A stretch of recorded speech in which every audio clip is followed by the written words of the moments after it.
अस्सलामुअलैकुम class. Last time तक हमने क्यूबिक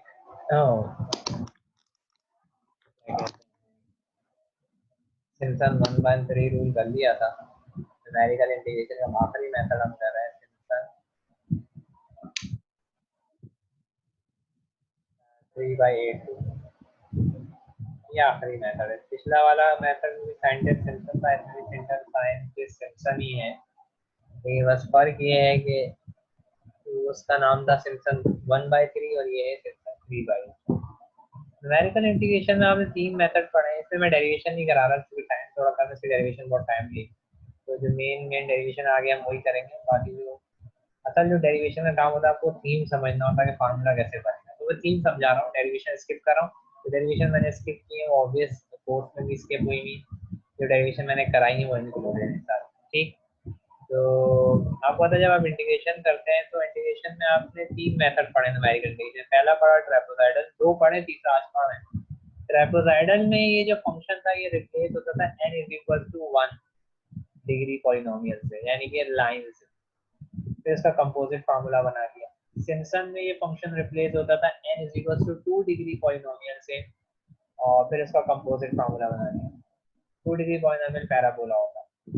तो आपने सिम्पसन में ये शर्त थी 1/3 में, इससे पहले मेथड पढ़ा था कि n इवन होना चाहिए। उस कंपोजिट में जब हमने शर्त पढ़ी n इवन क्यों होना चाहिए, जब 2 डिग्री का पॉलिनोमियल बनाते हैं तो उसके लिए 3 पॉइंट्स चाहिए होते हैं, n+1 होता है। तो 3 पॉइंट्स का मतलब पहला जो पॉलिनोमियल बनेगा वो x0 x1 x2 के दरमियान, दूसरा बनेगा x2 x3 x4 के दरमियान, तीसरा बनेगा x4 x5 x6 के दरमियान, इतना सो ऑन। तो जो वैल्यूज देखें हम, जब खत्म हो रहा है पॉलिनोमियल वो x4 पे खत्म हुआ, फिर x6 पे, तो n जो है वो आखिरी वैल्यू होती है। तो n इवन होना जरूरी है। देखिए 4 6 8 इस तरह से, यानी कि 2 का मल्टीपल होना जरूरी है। यहाँ पे सिम्पसन 3/8 में मैं डायरेक्ट कंपोजिट फार्मूला बना रहा हूँ इसका भी। तो इसमें जरूरी है यहाँ पे जो फंक्शन रिप्लेस होगा वो देखिए, अब यहाँ पे रिप्लेस होगा n is equal to 3 degree point. जब 3 डिग्री पॉलिनोमियल से आप रिप्लेस करेंगे, 3 डिग्री पॉलिनोमियल का कोई क्यूबिक से रिप्लेस होगा, एक्स क्यूब इस तरह फंक्शन रिप्लेस होगा। अच्छा 3 डिग्री पॉलिनोमियल कोई नाम नहीं है। 2 डिग्री का नाम है पैराबोला, 1 डिग्री का लाइन, 3 का कोई नाम नहीं। लेकिन इसमें भी वही मसला आएगा जो सिम्पसन 1/3 में आया था। देखिए जो para n is equal to 3 है, तो जब पहला पॉलिनोमियल फिट करेंगे, देखिए पॉलिनोमियल फिट होगा 4 पॉइंट्स के दरमियान, कि n+1 होता है। तो पहला पॉलिनोमियल फिट होगा x0 x1 x2 और x3 के दरमियान। फिर दूसरा पॉलिनोमियल जब फिट करेंगे आप तो x3 से शुरू होगा और जहाँ पे खत्म होता है वहीं पे शुरू होता है, और x6 तक जाएगा। देखिए 4 पॉइंट्स आ रहे हैं, मैं इसको बोल्ड कर रहा हूँ। सही है। फिर तीसरा जब बनाएंगे आप तो वो x6 से शुरू होगा और x9 तक जाएगा, 4 पॉइंट्स आ गए। इसको मैं बोल्ड कर देता हूँ, ज़्यादा बोल्ड कर देता हूँ ताकि फर्क समझ में आए। तो आप देखिए n जो होता है यहाँ, यानी कि आखिरी वैल्यू, वो या तो 9 हो, या तो वो 6 हो, या तो वो 3 हो, यानी कि 3 का मल्टीपल। यहाँ पे मसला ये कि याद रखें जितने डिग्री का पॉलिनोमियल होगा ना, n जब आप उसका कंपोजिट फार्मूला बनाएंगे तो n लाजमी है कि उतने का ही मल्टीपल हो।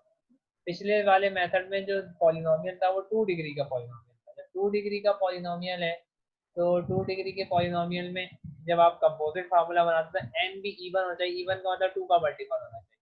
यहाँ 3 डिग्री का पॉलिनोमियल है, जब हम इसका डायरेक्ट कंपोजिट फार्मूला बनाएंगे तो उसमें हम पे शर्त है कि हमारे पास जो n है, यानी कि n का जो मल्टीपल है, यानी कि जो n जो हम जब आप ब्रेक करेंगे बहुत सारे पॉलिनोमियल फिट करेंगे 3 डिग्री के, तो n जो है वो 3 का मल्टीपल होना चाहिए, यानी कि 3 हो 6 हो 9 हो 12 हो 15 हो so on। सही। अच्छा अब ये मेथड ऑब्वियस है कि ये भी अप्रोक्सीमेट आंसर देगा, लेकिन कोई ऐसा रेयर केस है जिसमें ये बिल्कुल एक्यूरेट आंसर देगा। वो कौन सा होगा? ऑब्वियस है जब फंक्शन इटसेल्फ 3 डिग्री का पॉलिनोमियल है। अगर फंक्शन इटसेल्फ आपका 3 डिग्री है, 3 डिग्री का कोई पॉलिनोमियल है, तो ये आपका फंक्शन अगर इटसेल्फ आपका 3 डिग्री का पॉलिनोमियल है, तो ये मेथड आपका जो है वो एग्जैक्ट आंसर देगा। अच्छा 3 डिग्री का पॉलिनोमियल कौन सा हो सकता है, उसकी एग्जांपल मैं लिख देता हूँ। जैसे कि x cube plus 1, 2x cube plus 2x cube plus, थोड़ा सा मैं पूरा 2x cube plus x square minus x plus 1, इस टाइप के आपके पॉलिनोमियल हो सकते हैं। तो अगर ये कोई आपका फंक्शन ही इट्सेल्फ 3 डिग्री पॉलिनोमियल है तो आपका जो है ये मेथड उसमें एग्जैक्ट आंसर है। अब इसके फार्मूले में चलते डायरेक्ट इसका कंपोजिट का फार्मूला बना रहा हूँ, और इसका फार्मूला होता है देखिए, इसको 3/8 कहते हैं कि इसके साथ जो h के साथ जो टर्म आ रही है वो 3h/8 आ रहा है बाहर। ट्रेपोसाइडल में बाहर था h/2, सिम्पसन 1/3 में बाहर था h/3, दैट्स व्हाई इसका नाम सिम्पसन 1/3 पड़ा। ये सिम्पसन 3/8 है, इसलिए इसके बाहर जो है वो 3/8 है, ठीक। और इसमें है देखिए वही फार्मूला है इसका, मिलता जुलता, पहले y0 है, फिर yn है, सही, और फिर 3 के साथ जो टर्म्स हैं y1, y4, y7, देखिए दो दो के गैप से आ रही है, ठीक। और ये एंड होंगी n-2 पे, सही। फिर एक और 3 के साथ, ये बड़ा कॉम्प्लिकेटेड सा फार्मूला था।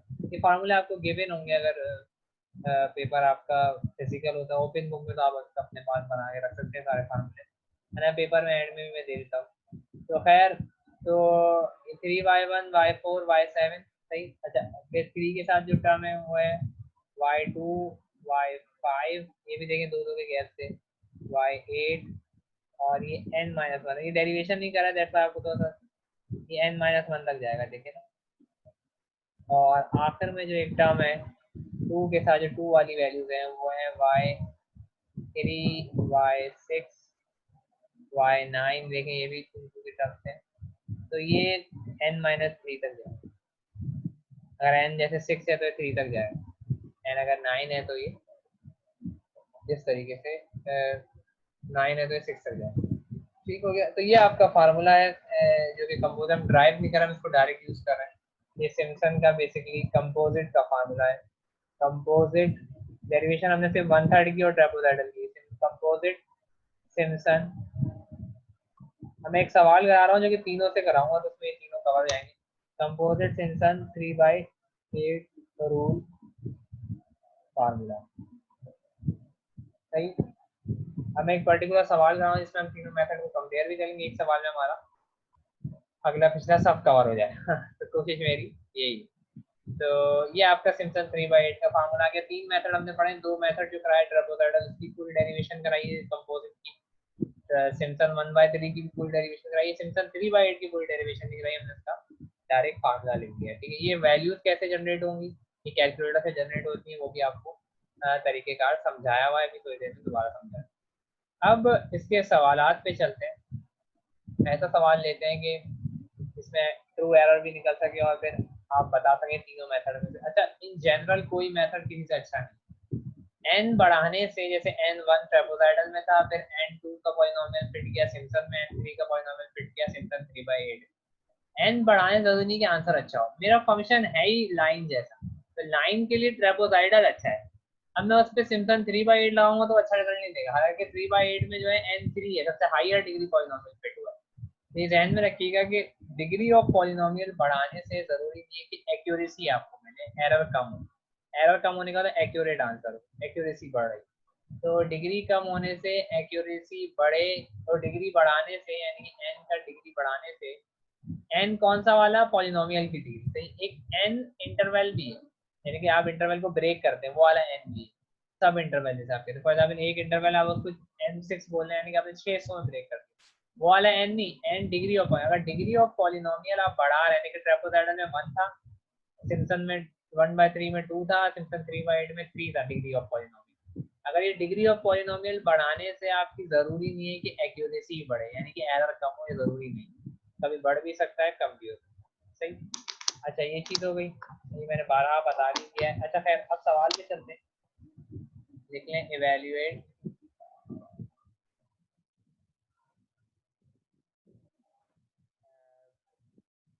टू से लेकर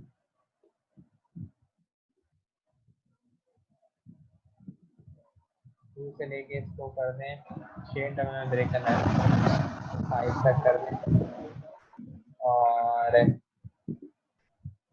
ln 1 प्लस एक्स, सही आसान सा इंटीग्रल लिया मैंने, ठीक, ये आपका इंटीग्रल आ गया, सही।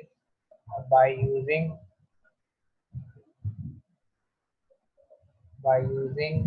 अब 3 इसके पार्ट हैं। पहले में आपने ट्रेपोजाइडल लगाना है। ट्रेपोजाइडल के लिए जो n है उसकी कोई शर्त नहीं, n यानी कि सब इंटरवल ट्रेपोजाइडल रूल, और दूसरे में आपने लगाना है सिम्पसन 1/3 रूल, और तीसरे में ऐसा इसका एनालिटिकल आंसर एग्जिस्ट करता है, वो कैलकुलेटर से डायरेक्ट निकाल लेंगे। Simpson 3/8 rule. अच्छा 3/8 रूल में n 3 है, यानी कि n जो डिग्री ऑफ फ्रीडम 3, जरूरी नहीं है कि सबसे अच्छा आंसर ये दे भी सकता है, नहीं हो सकता है इस केस में दे। 3/8 रूल ये होगा, तीनों से 3 पार्ट, यानी कि आपने इस इंटीग्रल को तीनों रूल से करना है, तीनों मेथड से करना है, ठीक है। And comment on the result का मतलब है आप इसका एनालिटिकल आंसर भी निकालेंगे कैलकुलेटर से डायरेक्ट, जैसे आया था इंटीग्रल के बटन से, और फिर आप देखेंगे कि किस तीनों में से किससे इसका एरर कम है। इससे कम होगा तो आप बोलेंगे कि वो मेथड मेरा इस केस में, इस पर्टिकुलर केस में बेहतर, ठीक। तो अच्छा, एक यहाँ पे मैं आपको h दे रहा हूँ, मैं 0.5, सही। तो ये आपने इसका सवाल करा। अब जब h 0.5 है तो पहले सबसे पहले n निकालो। n का फार्मूला होता है b minus a upon h। तो b जो है वो 5 है अपर लिमिट, और a जो है वो 2 है, सही। तो यानी कि 5 माइनस 2 अपॉन 0.5, तो ये आ जाएगा 3 अपॉन 0.5, और आंसर आ गया आपका 6, सही। तो यानी कि n जो है वो 6 है। देखिए 6 ट्रेपोजाइडल रूल लगाऊंगा उसमें कोई शर्त नहीं है, n कोई सा भी चल जाएगा। लेकिन जब मैं सिम्पसन लगाऊंगा 1/3, इसके लिए n इवन होना चाहिए, तो n इवन है, 6 इवन होता है। n 2 का मल्टीपल, और सिम्पसन जब 3/8 लगाऊंगा तो ये जो n है ये 3 का मल्टीपल होना चाहिए, 6 जो है 3 का मल्टीपल है, 6 जो है 3 के टेबल में आता है, यानी कि ये तीनों पे फिट हो रहे हैं, सही। पहली चीज, n जो है वो 3 का मल्टीपल होना चाहिए सिम्पसन 3/8 के लिए, n 2 का मल्टीपल या इवन होना चाहिए 1/3 के लिए, और ट्रेपोजाइडल में n कुछ भी होता है। n मतलब डिग्री ऑफ पॉलिनोमियल नहीं है, यहाँ पे n का मतलब है नंबर ऑफ सब इंटरवल। अब आया था सबसे पहले पार्ट में ट्रेपोजाइडल। ट्रेपोजाइडल का जो फार्मूला है तो वो मैं लिख रहा हूँ, वो है आपके पास h/2 y0 plus yn plus 2 y1 y2, ये आपको मैंने लास्ट क्लास में कराया, y2 हो गया, y2 अप टू yn-1, ये ट्रेपोजाइडल का कंपोजिट का फॉर्म, सही। तो क्या करें आपको पता है n 6 है, तो h कितना है 0.5, ऊपर गिवन है 2/2, और n 6 है यानी कि y0 प्लस y, n 6 है तो y 6 हो जाएगा, सही, और 2, और ये n-1 तक जाएगा, यानी कि y 5 तक जाएगा, y3 y4 y5, सही। आपके पास ये इंटीग्रल आ गया। अच्छा अब इसको कैलकुलेटर से डायरेक्ट वैल्यू निकाल लेते हैं। आपको पता है जो फंक्शन है y, वो y जो है आपके पास वो ये रहा ln 1 प्लस एक्स, सही। तो इसकी वैल्यूज हम डायरेक्ट निकाल लेते हैं 2 से लेके 5 तक। तो वैल्यूज हम यहाँ डायरेक्ट पुट कर देंगे और कैलकुलेटर में डायरेक्ट कैसे आते हैं, मैं फिर बोर्ड दिखा रहा हूँ आपको, और थोड़ा सा ज़रा कैलकुलेटर के, तो आपको कैमरा ऑन कर रहा हूँ कैलकुलेटर के लिए। तो कैलकुलेटर हमारा आ गया, तो अब हम इसको कैमरा ऑन कर रहे हैं।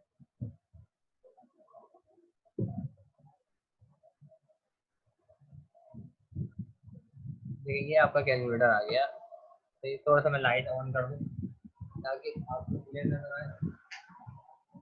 तो ये आपका कैलकुलेटर आ गया। ठीक, अब आपने करना क्या है, वेन्यू में जाके टेबल में जाना है। टेबल 9 नंबर पे आता है। ठीक, टेबल में एफ ऑफ एक्स पूछ रहा है, ये एल एन जो फंक्शन है यानी कि वाई की वैल्यू, तो ये एल एन है और 1 प्लस एक्स है वैल्यू। 1 प्लस एक्स कैसे आएगा, एल्फा और यार, ठीक है, ये फंक्शन दे दिया। जी ऑफ एक्स 0 दे दिया, जी ऑफ एक्स नीड नहीं है। स्टार्टिंग वैल्यू पूछ रहा है वो 2 से है, सही, और एंड 5 पे स्टेप यानी कि अच्छा देखें, इससे गलती हो गई, एक मिनट, दोबारा AC दबाएंगे तो फंक्शन आ गया, जी ऑफ एक्स 0 आ गया। स्टार्टिंग वैल्यू एंड उससे 5, 2 से लेके 5 तक है। स्टेप जो है यानी कि स्टेप साइज h वो 0.5 है, 0.5 कर दिया। देखिए अब ये वैल्यूज आ गई, ये वैल्यूज आ गई। ये देख लें कैलकुलेटर शायद ये रहा, ये y0 है, ये y1 है, y2 है, ये y3 है, y4, y5, y6, सही, ये वैल्यूज खत्म हो। जब y6 जो है देखे 7 नंबर पे आ रहा है, मैं इसकी वजह बताई थी कैलकुलेटर में, जो रीडिंग्स है वो 1 से शुरू होती है, 0 से नहीं, कंफ्यूज होने की जरूरत नहीं। ये सारी वैल्यूज आ गई। अब मैं इसको लिख रहा हूँ, तो मैं आपको दिखा रही, ये सारी वैल्यूज आप उठाएंगे, ये x0 है, ये x1 है, x2, x3, x4, x5, x6 x7। ठीक है, अभी सारी वैल्यूज मैं वापस लिख रहा हूँ स्क्रीन पे। तो यहाँ हम आपके पास आ गए। ठीक, अब यहाँ पे आप वैल्यूज लिखना चाहें तो लिख दें आराम से। पहले चले वैल्यूज लिख देते हैं और फिर इसको पुट कर दें। तो वैल्यूज में लिख रहा हूँ, तो वैल्यूज क्या है आपके पास, y की लिख देते हैं। y0 जो है वो आपके पास है 1.09861। y1 जो है वो आपके पास है 1.25276। y2 जो है वो आपके पास है 1.38269 और y3 जो है वो आपके पास है 1.50408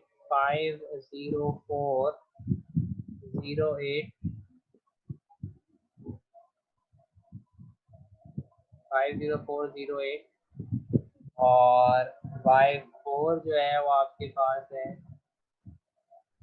1.60944। एक दफ़ा डाल लेंगे तो वैल्यूज पसंद नहीं करेंगे। अच्छा, y5 जो है वो आपके पास है 1.70475 और लास्ट वन y6 जो है वो आपके पास है 1.79176। ये सारी वैल्यूज आपके पास आ गई। अब आपने इस फार्मूले में पुट करना है, ये फार्मूला आपके पास है ट्रेपोजाइडल। ये अच्छा, ट्रेपोजाइडल के लिए आपने जो y0 से लेके y6 तक की वैल्यूज करनी सब में फिट होंगी, यानी कि यही y तो चेंज नहीं होंगे ना, फार्मूले चेंज होंगे लेकिन y चेंज नहीं। तो फार्मूले में पुट करते हैं 0.5/2, सही, फिर है y0, तो y0 की वैल्यू ये थी, सही, 1.09861, 1.09861 प्लस y6 है, y6 की लास्ट वैल्यू है 1.79176, 1.79176 और 2 के साथ अब y1 है, तो y1 की वैल्यू ये रही 1.25276, फिर y2 है, y2 ये रहा, तो 1.38269 प्लस फिर y3 है वो ये रहा 1.50408, फिर y4 है जो कि ये रहा 1.60944 और फिर y5 है जो कि ये रहा 1.70475। तो बस y5 तक ही जाएगा, n माइनस हो गया। सारी वैल्यूज पुट हो गई, बस इसका आंसर निकाल लें। तो ये ट्रेपोजाइडल से आपका आंसर आ गया, जो भी आएगा हम इसका आंसर निकाल लेते हैं। तो 0.5/2 तो बाहर हो गया और अंदर जो है वो आपके पास है 1.09861 प्लस 1.79176 प्लस 2 के साथ है मिस आइटम, 2 के साथ है 1.25276 प्लस 1.38269 प्लस 1.50408 प्लस 1.60944 प्लस 1.70475। ये आपके पास आइटम्स आ गई। इसको जब रखेंगे तो आपके पास फाइनल आंसर जो आ रहा है ट्रेपोसाइडल से वो आ रहा है 4.44945। इसको चाहे तो टी से ट्रेपोसाइडल है और टी से टी का नाम देने से ये ट्रेपोसाइडल का आंसर होगा। ठीक है, अब आ जाते हैं सिम्पसन 1/3। सिम्पसन 1/3 पे आ जाते हैं, जो कि इस लेक्चर से पहले का मेथड है। Simpson 1/3 rule. सिम्पसन 1/3 रूल में क्या होता है, आपका जो फार्मूला होता है वो होता है h/3 और यहाँ होता है y0 प्लस yn और फिर 4 के साथ जो टर्म्स होती हैं वो y1 y3 y5 और ये n-1 तक जाती है। मुझे फार्मूला याद है, आपको देख लीजिएगा पिछले से। और जो 2 के साथ टर्म्स होती हैं वो होती हैं y2 y4 y6 और ये जाती हैं n-2। सही, तो ये आपका सिम्पसन का फार्मूला। सिम्पसन का फार्मूला तो आ गया, लेकिन अब इसमें आपको पता है n6 है तो n6 के लिए बनाना, और h जो है वो 0.5 है तो 0.5/3 फार्मूला देखें y0 और n6 है तो y6 आ गया, फिर 4 ये y1 ये n-1 तक जाएगा तो ये 5 तक जाएगा, y1 3 5। इसमें और टर्म्स आती है, ध्यान रखिएगा 4 के साथ और टर्म्स है और n-1 तक जाएगा, यानी कि 1 3 5। सही, और जो 2 के साथ है वो इवन टर्म्स हैं और n-2 तक है, तो n6 से तो ये बस y2 और y4 आए। ये फार्मूले की पूरी इंटरप्रिटेशन मैंने लास्ट दफा समझा दी। तो इसमें 4 के साथ इवन और टर्म्स है और 2 के साथ इवन टर्म्स है। 4 वाली टर्म n-1 तक जाएंगी और 2 वाली टर्म जो है वो n-2 तक जाएंगी। देखिए हर टर्म एक ही दफा फार्मूले अपेयर होगी, y6 एक दफा है, कहीं इधर y6 नहीं आया ना इधर y6 आया। ठीक, और y3 यहाँ आ गया तो y3 यहाँ कहीं नहीं आया और ना यहाँ आया। तो इस तरह याद रखिए फार्मूले में एक टर्म एक ही दफा नजर आएगी। सही, अब ये सारी वैल्यूज पुट कर दें तो ऊपर जाते हैं, देखते हैं क्या क्या वैल्यूज है। तो 1 बाय 1 करके पुट करते हैं और इस तरह इसका भी आंसर आ जाएगा 0.5/3। y0 क्या था आपके पास, y0 ये रहा 1.09861 1.09861। y6 क्या था आपके पास, y6 था 1.79176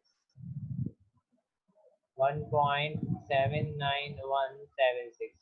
अब 4 के साथ पहले y1 आएगा। सही, तो y1 क्या है, ये रहा y1 1.2527 1.2527। फिर y3 आएगा। सही, y3 क्या है, y3 ये रहा 1.50408 1.50408। सही, फिर y5 की टर्म है 4 के साथ ही है तो y5 ये रहा 1.70475 1.70475। ये 4 कट ब्रैकेट क्लोज हो गया। अब 2 के साथ देखें y2 की टर्म, ये रही y2 तो y2 पर जाते हैं, क्या है y2 है 1.38269 1.38269। फिर y4 की टर्म है और y4 की टर्म देख लेते हैं तो वो है 1.60944 सारी 1.60944। अब इसका फाइनल आंसर निकाल लें तो आपके पास ट्रेपेजॉइडल का भी आंसर आ गया। हमें डायरेक्ट कैलकुलेटर पे निकालना इसका आंसर। 0.5 जो है वो 3 से डिवाइड होगा और अंदर जो है वो 1.09861 प्लस 1.79176, सही है, प्लस 4 के साथ क्या क्या टर्म्स है, 1.25276 प्लस 1.50408 प्लस 1.70475, ये 4 के साथ हो गई टर्म्स, और 2 के साथ क्या टर्म्स है, 1.38269 प्लस 1.60944। जो आपके पास आंसर आ रहा है वो आ रहा है 4.45350। ये आपका सिम्पसन 1/3 आ गया, तो नाम दे दे सिम्पसन, छोटा लिख रहा हूँ S1/, नाम देने के लिए बस ऐसे ही, ठीक। अब आ जाते हैं लास्ट वाला रूल जो ट्रेपोसाइडल, ओ सिम्पसन 3/8, सिम्पसन जिसकी हमने डेरिवेशन नहीं की, सिम्पसन 3/8 रूल। मैंने कहा कि एक सवाल ऐसा करा दूं कि तीनों रूल से वो रिपीट भी जाए, और सिम्पसन 3/8 रूल, ये आज का हमारा टॉपिक था जो कि हमने पढ़ा है शुरू में। तो अब इसको, इसका जो फार्मूला था वो ये था कि 3h/8 बाहर था, और अंदर क्या था, y0 प्लस yn, फिर 3 के साथ देखिए टर्म्स थी y1, दो दो के गैप से y4, y7, और ये n-2 तक जा रहा था, दो के गैप से, सही। और इस तरीके से एक और 3 था, उसके बाद जो टर्म्स थी वो थी y2, y5, ये भी दो के गैप से, लेकिन ये 2 से शुरू हुआ, और ये जा रहा है n-1 तक। और जो 2 के साथ टर्म्स थी वो थी y3, y6, और ये जा रहा था n-3 तक, सही। अब इसको एडजस्ट कर लें n6 के, n6 से आपको पता है, और h जो है वो 0.5 है, तो बाहर 3h, तो 3 × 0.5/8 हो गया। अंदर देखे y0 और n6 है तो y6 हो गया, प्लस 3 के साथ कौन कौन सी टर्म्स आएंगी, y1, n-2 तक जाएगी ये टर्म, सही, इस वाले 3 के साथ, तो n6 से 4 तक जाएगी, y1 और y4 आएगा, सही। फिर अगले 3 के साथ देखें, n-1 तक टर्म जाएगी, तो n6 है तो 5 तक जाएगी, ये y2 और y5 आएगा।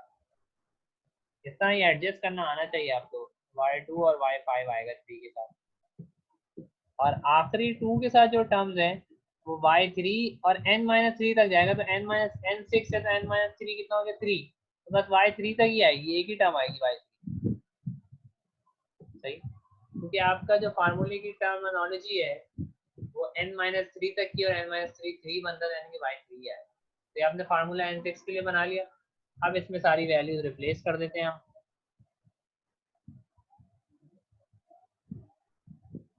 y0 क्या था, ऊपर जाना पड़ेगा उसके लिए, y0 ये रहा 1.09861,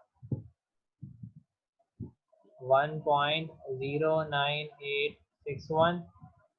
y6 देखते हैं क्या था, y6 जो था वो था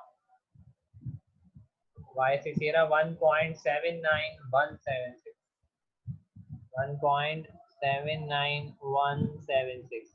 फिर 3 के साथ है y1 और y4, तो y1 देखते हैं पहले क्या है, y1 है 1.25276, 1.25276, और इसके साथ y4 भी है, तो y4 देखते हैं क्या होगा, y4 ये रहा 1.60944, 1.60944। फिर एक और 3 है, उसके साथ देखिएगा y2 और y5 है, तो y2 देखते हैं क्या है, y2 जो है वो ये रहा 1.38269, 1.38269, और y5 कितना है, y5 है 1.70475, देख रहे हैं 1.7047 1.70475 ये 3 के साथ हो गया और 2 के साथ y3 की टर्म है खाली, तो y3 देखते हैं क्या है। और y3 जो है वो है 1.50408 1.50408 1.50408। बस इसको कंप्यूट कर लें तो आपके पास आ जाएगा। डायरेक्ट कर लेते हैं कैलकुलेटर पे, मैं इसको डायरेक्ट कैलकुलेटर पे कर रहा हूँ। तो बाहर जो है वो 3 × 0.5 है और डिवाइड में 2 है, सॉरी डिवाइड में 8 है और ब्रैकेट्स किसके है 1.09861 1.79176 प्लस 3 के साथ क्या कौन का टर्म्स है 1.25276 प्लस 1.60944 ये 3 के साथ आ गई टर्म्स। फिर 3 के साथ जो टर्म्स है वो है 1.38269 और 1.70475 ठीक। और 2 के साथ जो टर्म्स हैं वो है 1.50408। तो इसका जो आंसर आ रहा है वो फाइनल वो आ रहा है 4.45265। ये इसका फाइनल आंसर आया। ये आया है सिम्पसन 3/8 का। अब ट्रू वैल्यू निकालते हैं इसकी। जो ट्रू वैल्यू डायरेक्ट कैलकुलेटर से आ जाएगी आपकी। ट्रू वैल्यू क्या आ रही है, फिर हम एरर निकालेंगे तीनों का। तो ट्रू वैल्यू के लिए देखें ये इंटीग्रल पे चलते हैं और मैं वो कैमरा ऑन कर रहा हूँ। ये इंटीग्रल है ln 1 + x 2 से लेके 5। उसकी ट्रू वैल्यू निकालते हैं कैमरे से और ये आपका कैलकुलेटर आ गया सही। तो आपके पास ये इंटीग्रल का बटन, ln का बटन ये रहा, ln 1 + x है तो 1 प्लस अल्फा दबाएंगे तो ये x का 1 + x आ गया ब्रैकेट क्लोज और 2 से लेके 5 तक की इंटीग्रेशन है 2 से लेके 5 तक। सही है, ये 2 से 5 तक की। तो ये अब जो आंसर आएगा ये एग्जैक्ट आंसर आएगा एनालिटिकली 5 डेसिमल प्लेसेस तक भी हमने कैलकुलेटर 5 डेसिमल तक रखा हुआ है। तो हमारे पास जो आंसर आ रहा है 4.45472 4.45472 हमारा आंसर है। जो हमारा एनालिटिकल आंसर है वो यही है कि 4.45472 सही। ये सिम्पसन 3/8 का आंसर है। ये सिम्पसन 1/3 का आंसर है। अब देखते हैं कौन सा आंसर इसके करीब तर है, यानी कि एरर जिसका सबसे कम होगा जिसके साथ, और ये ट्रेपेजॉइडल का आंसर सही। तो मैं यहाँ ही कर लेता हूँ, ट्रू वैल्यू याद है, ट्रेपेजॉइडल का एरर निकालते हैं यहाँ पे। तो true value minus approximate value सही। तो ट्रू वैल्यू अभी नीचे हमने निकाली है जो तुम्हें याद है 4 याद भी है और कैलकुलेटर में सामने भी लिखी 4.45472 और माइनस ये है उसके बाद ये वाली वैल्यू अप्रोक्सीमेट जो है 4.44945। तो यहाँ पे आपका एरर आ जाएगा, मैं लिख देता हूँ यहाँ पे एरर 45472 माइनस 4.44945। एरर जो आ रहा है वो आ रहा है आपके पास 0.00527। ये ट्रेपेजॉइडल का एरर आ गया। तो ये जगह थी तो मैंने यही लिख दिया। अब आ जाते हैं सिम्पसन के एरर। सिम्पसन का जो एरर होगा वो क्या होगा, true value minus approximate value. तो जो ट्रू वैल्यू है वो है 4.45472 है, सॉरी 45472 सही। और माइनस अप्रोक्सीमेट वैल्यू यही थी, तो वो है आपके पास 4.4533। इसका भी निकाल लेते हैं, सिम्पसन का भी एरर आ जाएगा यहाँ पे। माइनस, मैं डायरेक्ट निकाल रहा हूँ कैलकुलेटर से।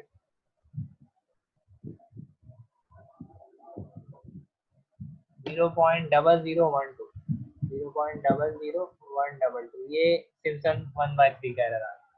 ठीक, और आखिरी रह गया 3/8 का एरर।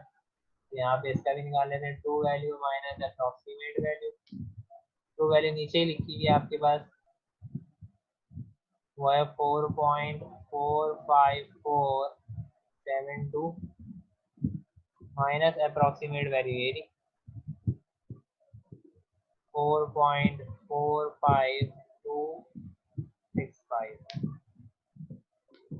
देखते हैं क्या हो रहा है।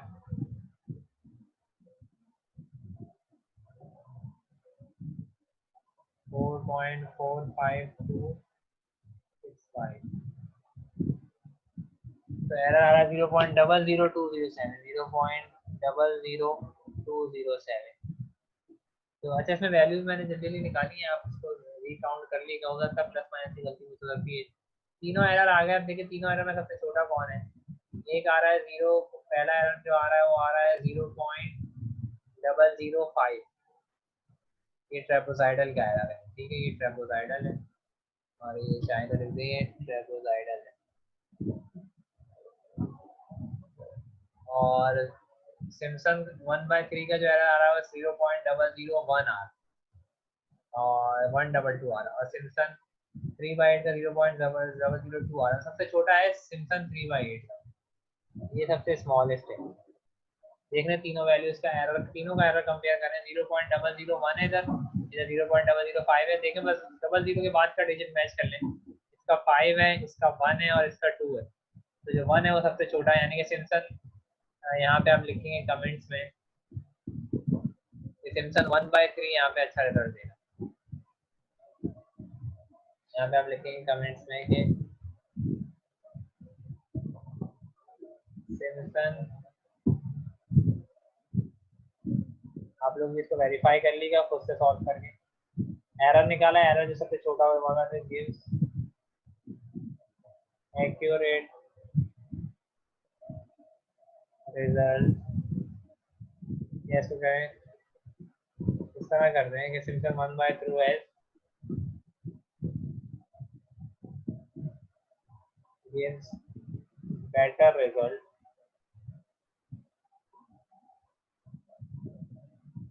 as compared to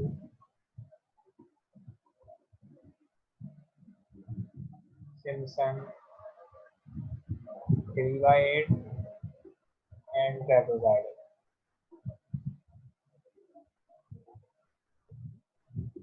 सही, तो ये कमेंट्स हो गए। बस इस तरह से आपको सवाल सॉल्व करना है। और यहाँ पे मैं पोर्शन जो है वो क्लोज कर रहा हूँ न्यूमेरिकल इंटीग्रेशन का, और यहीं तक रख रहे हैं अभी। इसके बाद फिर हम आगे चलेंगे, क्या कहते हैं, अगले पोर्शन पे। तीन इसमें मेथड थे, एक ट्रैप। अब मैं तीनों मेथड को समराइज कर दिया इस सवाल में। तीनों मेथड का मैंने एक कंबाइंड सवाल करा दिया। दो को तो हमने बहुत डिटेल में पढ़ा, एक सिम्पसन, एक ट्रेपोसाइडल और सिम्पसन 1/3। 3/8 को हमने डिटेल में नहीं पढ़ा, बस उसका थीम समझ लिया, उसका हमने डायरेक्ट फार्मूला यूज किया, उसकी डेरिवेशन नहीं की। और इन तीनों मेथड का मैंने, आपको टाइम चूंकि कम है, अभी दो पोर्शन आपके कोर्स के और रह गए हैं, 2 ही रह गए हैं, तो इंशाल्लाह उसमें हमें कंप्लीट करना है सब कुछ। तो टाइम की शॉर्टेज की वजह से मैं थोड़ा सा मेन बस वो डेरिवेशन करेंगे, बाकी हम स्किप करेंगे। जो कि मेन नहीं है उसकी हम फिर डायरेक्ट फार्मूला यूज कर लेते हैं। जो डेरिवेशन मैं करा रहा हूँ वो इम्पोर्टेंट है, जो नहीं कर रहे हो ऑब्वियस है लेस इम्पोर्टेंट है। इम्पोर्टेंट है ही, मतलब जितना काम मैं करा रहा हूँ बस वो पेपर में इंक्लूडेड है। जो मैं स्किप कर रहा हूँ ऑब्वियस है कि वो भी स्किप हो जाएगा। तो ये न्यूमेरिकल इंटीग्रेशन का पोर्शन था, मैंने एंड कर दिया। एरर वाले सवाल भी करा दिए। पेपर में अगर आपका एरर पूछे आप इस तरह से एरर निकाल सकते हैं, ट्रू वैल्यू निकाल कैलकुलेटर से। और अगर एरर नहीं पूछे आप सीधे सीधे सॉल्व करते हैं। ठीक हो गया, टेबल के थ्रू भी समझा दिया। आई होप सबको समझ में आ गया होगा। अप्रॉक्सीमेट जो है वो आपके लेक्चर के 40 मिनट्स भी हो गए हैं। तो बस ये न्यूमेरिकल इंटीग्रेशन का पोर्शन था जो कि मैंने बहुत कोशिश की कि इसको कम से कम करूँ, इसकी जो डेरिवेशन है वो थोड़ी सी बहुत मुश्किल है ट्रेपोजाइडल की और सिम्पसन 1/3। बाकी मेरे ख्याल से वर्किंग तो आसान है, टेबल अगर आप बना लेते हैं तो वर्किंग आसान है। फार्मूले की इंटरप्रिटेशन भी देख लें तो फार्मूला कहाँ तक खुलेगा, जहाँ तक फार्मूला खुलेगा वो वहाँ तक। जैसे अब N6 के लिए मैंने फार्मूले बनाए सारे, अगर N9 होगा तो फार्मूले कहाँ तक जाएंगे, N12 होगा तो फार्मूले कहाँ तक जाएंगे। तीन हो गए ट्रेपोजाइडल के, सिम्पसन 1/3 के और 3/8। सही, आपको समझ में आनी चाहिए। सही भाई, wish you best of luck. बाकी कोई असाइनमेंट की इन्फॉर्मेशन मैं आपको व्हाट्सएप पे दे दूँगा। Thank you.